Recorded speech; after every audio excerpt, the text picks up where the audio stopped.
Listen to this. Because while you were told the trade war was raging, something far more dangerous to power just happened. No treaty, no handshake, no announcement, and yet the entire balance shifted. This is the moment when noise lost to structure, when pressure failed, and when one of the loudest strategies on the global stage quietly ran out of leverage. This matters to you because trade wars don't stay on spreadsheets. They hit prices, jobs, pensions, supply chains, and national stability. When systems crack, everyday people pay. But when systems hold, power moves fast, and right now the global order is adjusting in real time. This is urgent because the story you think you know is already outdated. Markets have moved on, capital has decided, and political theater is chasing an outcome that's already happened. Stay with me because you're about to see how this didn't end with a deal, didn't end with a win, and didn't end the way anyone expected. It ended when the trade war collapsed without a deal. And that's where this story begins. Trade war collapses without a deal. This is not speculation. This is what the data is showing right now. No signing ceremony, no triumphant press conference, no victory lap, just a sudden, unmistakable shift where the pressure disappeared. The threats stopped landing, and the strategy that once dominated headlines simply ran out of power. What you are watching is a trade war ending the way modern conflicts do. Not with surrender, but with irrelevance. And the reason matters more than the drama ever did. Because this collapse didn't happen due to compromise. It didn't happen because one side gave in. It happened because the system underneath the conflict changed faster than the conflict itself. While Washington stayed locked in escalation mode, Canada moved into stabilization mode. And that difference is everything. Tariffs were designed to shock markets. They were supposed to force panic. They were meant to fracture supply chains so badly that governments would rush back to the table. That didn't happen. Instead, markets adjusted, firms rerouted, capital flowed around the disruption. And once that adaptation took hold, the trade war lost its teeth. This is where the story turns. Trump's entire strategy was built on the assumption that pressure creates submission, that if you raise the cost high enough, fast enough, the other side breaks. But pressure only works when the target is structurally weak. Canada wasn't under Mark Carney's economic framework. The fundamentals were already reinforced. Financial institutions had buffers. Liquidity was protected. Currency volatility was managed. Investors didn't flee, they stayed. And when markets don't react the way a pressure strategy expects, that strategy collapses under its own weight. Because leverage is not about volume, it's about dependency. And dependency quietly vanished. As tariffs escalated, Canada accelerated diversification, trade routes widened, partnerships deepened, agreements with Europe and Asia moved from backup plans to primary channels. Businesses didn't wait for political clarity. They made operational decisions in real time.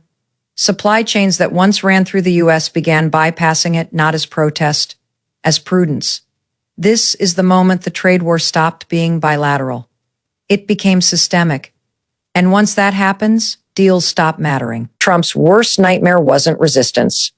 It was adaptation. Because you can't threaten a system that already moved on. You can't coerce partners who no longer rely on your approval. And you definitely can't dominate a market that found stability elsewhere. That's why this collapse happened without a deal. No agreement was needed. The incentives disappeared. Now look at the second signal coming in just as fast. Trump's tariff leverage evaporates, and it's happening in plain sight. The same tariffs that once generated fear are now generating fatigue. They're no longer a shock, they're a cost. And that cost is being absorbed, redistributed, and in many cases, redirected right back into the U.S. economy. Farmers feel it first, exporters feel it next. Manufacturers follow. When retaliatory tariffs lock out American goods, domestic producers don't gain leverage. They lose access. And when global buyers find alternative suppliers, they don't come rushing back just because the rhetoric changes. Markets remember reliability. This is the structural flaw that ended the trade war. Tariffs are a blunt instrument. They don't build industries. They don't create resilience. They don't generate innovation. They simply rearrange costs. And when the other side is prepared, those costs don't crush. They disperse. Canada dispersed them by maintaining monetary credibility, by reinforcing institutional trust, by projecting predictability. Canada turned volatility into a U.S. only problem. Investors began pricing American risk differently, not dramatically, quietly, gradually.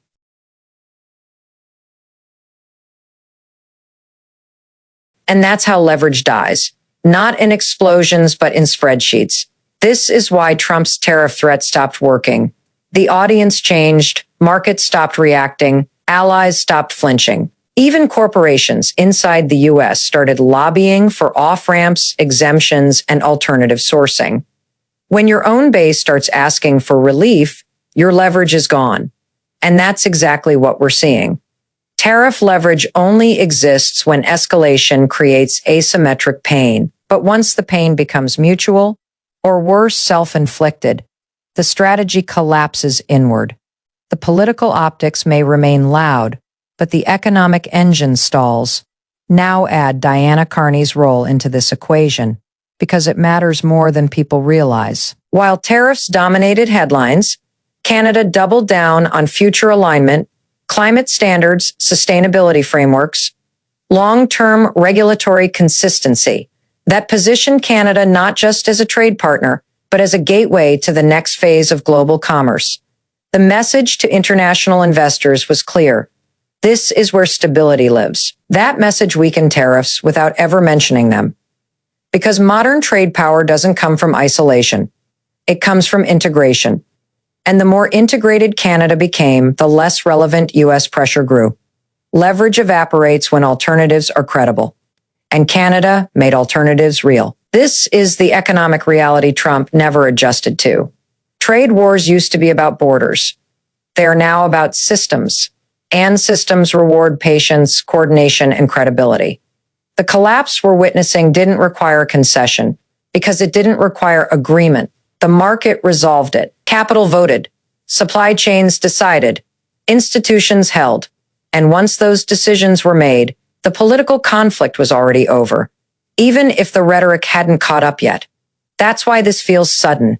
But it wasn't. It was structural inevitability. The tariffs didn't fail because they weren't aggressive enough. They failed because aggression doesn't scale against resilience. And once resilience is proven, leverage doesn't just weaken, it disappears, leaving behind a strategy that still sounds powerful, but no longer moves anything at all. Canada refuses to blink as pressure mounts, and the expected panic never comes. While tariffs escalate and rhetoric hardens, Canada holds its position, signaling to markets and allies that stability, not fear, will define its response. There are no emergency moves, no dramatic reversals, just disciplined continuity. That refusal to blink sends a shock through the strategy aimed at forcing submission because leverage only works when the other side flinches. And Canada doesn't. Markets choose stability over threats, reacting not to volume or bravado, but to predictability and trust. Investors follow systems that hold under stress, not governments that manufacture it. Capital flows toward calm, away from chaos. And with that shift, the balance of power quietly changes in real time. Carney's strategy outlasts chaos as the noise intensifies, but the framework holds. While threats dominate the airwaves, Canada's economic architecture continues to function without disruption, absorbing shocks instead of amplifying them. That endurance exposes the weakness of spectacle-driven policy because chaos burns fast while systems endure. Isolation backfires fast as allies recalibrate and cooperation shifts elsewhere. With Washington locked into confrontation, partners seek reliability beyond American borders, accelerating realignment in trade and finance. The result is immediate and measurable, diminished influence, reduced trust, and a growing sense that the center of gravity has already moved.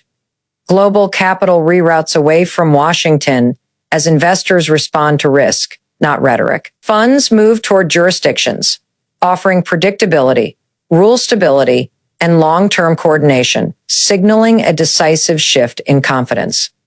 This redirection happens quietly through balance sheets and boardrooms, but its impact is immediate. Structural power defeats political noise as institutions, agreements, and market mechanisms override speeches and threats. Influence no longer comes from dominating headlines, but from shaping the systems that endure beyond election cycles. In that contrast, economic gravity shifts away from confrontation and toward continuity, redefining where real power now resides. Economic resilience ends the standoff as shock tactics fail to produce collapse. The system absorbs pressure, redistributes costs, and continues operating, removing the urgency that once fueled confrontation. Without visible damage, demands lose force and timelines dissolve. Trade war dies in silence as escalation gives way to adjustment, not through negotiation, but through normalization.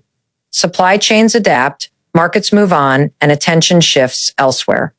What remains is not victory or defeat, but a quiet conclusion driven by endurance rather than agreement. Take a breath and let this land.